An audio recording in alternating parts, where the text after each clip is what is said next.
প্রিয় বন্ধুরা, আশা করি সবাই ভালো আছেন।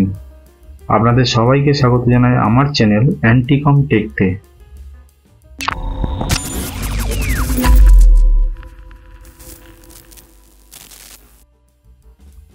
আজকের ভিডিওতে আমরা জানব AMD কে নিয়ে। কম্পিউটার হার্ডওয়্যার নিয়ে আমরা আলোচনা করব। আর AMD সম্পর্কে জানবো না সেটা কি হয়? আমরা সাধারণত ইন্টেল সম্পর্কে যতটা জানি AMD সম্পর্কে ততটা জানি না। AMD কে নিয়ে মাথা ঘামাই কম। যারা কম্পিউটার প্রেমী আর যারা AMD লাভার তাদের জন্য আশা করি ভালো লাগবে এই ভিডিওটি। আজকের ভিডিওটি সম্পূর্ণ AMDর উপরেই তৈরি। AMDর জন্মলগ্ন থেকে আমি আলোচনা করব না, তাহলে ভিডিওটা অনেকখানি বড় হয়ে যাবে। এই ভিডিওতে সহজভাবে জেনে নেব AMD সম্পর্কে যতটুকু আমাদের মোটামুটি জানা প্রয়োজন। একটা কম্পিউটারকে তৈরি করতে গেলে আমাদের প্রয়োজন হয় প্রসেসর। আর এই প্রসেসর হলো দু ধরনের, ইন্টেল আর AMD। ইন্টেল আর AMD কম্পিউটারের মধ্যে পার্থক্য শুধুমাত্র মাদারবোর্ড আর প্রসেসরের। বাকি সব ডিভাইসই হয় একই, যেমন RAM, hard disk, SSD, DVD, graphics card, এগুলো তোমরা একই নিতে পারো। ইন্টেলের তুলনায় AMDর দামটা হয় কম। পারফরমেন্স ও লংজিভিটির দিক থেকে AMD ইন্টেলের তুলনায় বেশ কিছুটা পিছিয়ে আছে। আর ইন্টেল যে প্রসেসরই মার্কেটে আনুক না কেন, মোটামুটি সেম কনফিগারেশনের প্রসেসর AMDও মার্কেটে আনে কিছুদিনের মধ্যেই। দামও থাকে ইন্টেলের তুলনায় বেশ কম। বর্তমানে ইন্টেল আর AMD বেশ টক্করই চলছে। এখন আমাদের এখানে AMDকেও লোক বেশ পছন্দ করা শুরু করেছে। 1999 সালে যখন AMD অ্যাথলন সিরিজ লঞ্চ করেছিল তখন থেকেই বেশ পপুলারিটি শুরু হয়েছিল AMDর। এই প্রসেসরটাই ছিল প্রথম প্রসেসর যার ক্লক স্পিড 1 GHz পর্যন্ত পৌঁছতে পারত। এটা ছিল একটি সিঙ্গেল কোরের প্রসেসর।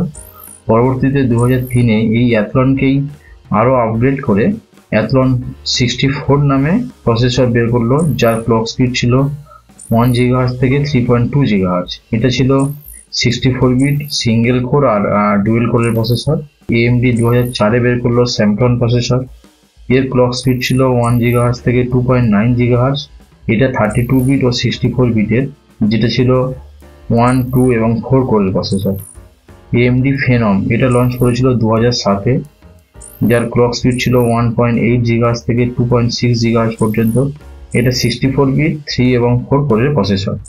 পরবর্তীতে Phenom 2 নামে লঞ্চ করলো 2009-এ, যার স্পিড বেড়ে 2.4 GHz থেকে 3.7 GHz হলো। এর কোর হয়ে গেল 6 কোর। এরপর বেশ কিছু আপগ্রেডের পর 2017-তে AMD লঞ্চ করলো Ryzen সিরিজ, যে সিরিজটা AMDর সবথেকে গুরুত্বপূর্ণ প্রসেসর সিরিজের মধ্যে একটা ধরা হয়।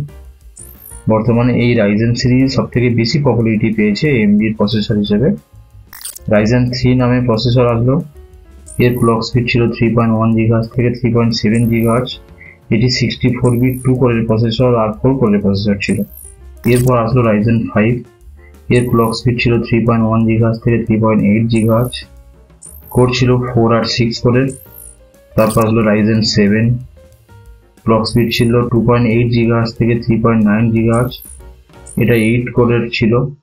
এরপর AMD আরও কিছুটা আপগ্রেডেশনের পরে 2019-এ লঞ্চ করলো Ryzen 9, যার ক্লক স্পিড ছিল 3.1 GHz থেকে 3.8 GHz আর কোর ছিল 12 থেকে 16 কোর। 2023-এ Ryzen-এর যে সিরিজগুলি বেশ পপুলার হয়েছে তাদের কয়েকটাকে নিয়ে আমি আলোচনা করব। এতে আমরা AMDর আগের ভার্সান এবং বর্তমান ভার্সান দুটোতেই অবগত হতে পারবো। প্রথমেই আসি আমরা Ryzen 5 7600X সিরিজ প্রসেসর, যেটা 6 কোর আর 12 থ্রেডস।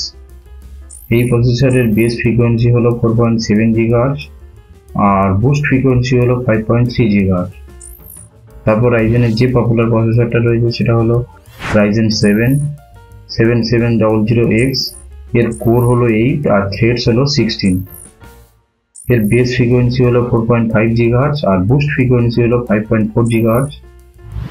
এরপর আসছে Ryzen 9 7900X, যার কোর হলো 12 আর থ্রেডস হলো 24। এটার বেস ফ্রিকোয়েন্সি হলো 4.7 GHz আর বুস্ট ফ্রিকোয়েন্সি হলো 5.6 GHz। Ryzen 9 এর আরো একটা প্রসেসর রয়েছে, সেটা হলো Ryzen 9 7950X, যার কোর হলো 16 আর 32 থ্রেডস। এর বেস ফ্রিকোয়েন্সি হলো 4.5 GHz আর বুস্ট ফ্রিকোয়েন্সি হলো 5.7 GHz। এইগুলো ছিল রাইজেনের বেশ পপুলার প্রসেসর, যেটা 2023-এ এখনো পর্যন্ত বেশ পপুলারিটি পাচ্ছে। রাইজেনের এই সমস্ত প্রসেসরগুলোরই সকেট নাম্বার কিন্তু একই, AM5। তো বন্ধুরা, AMD সম্পর্কে এতটুকু জানলে আপাতত চলবে। ফিউচারে যদি আবার কখনো আপডেট আসে আমি অবশ্যই জানাবো। তো আজ এই পর্যন্ত থাক, দেখা হবে আমাদের পরের ভিডিওতে।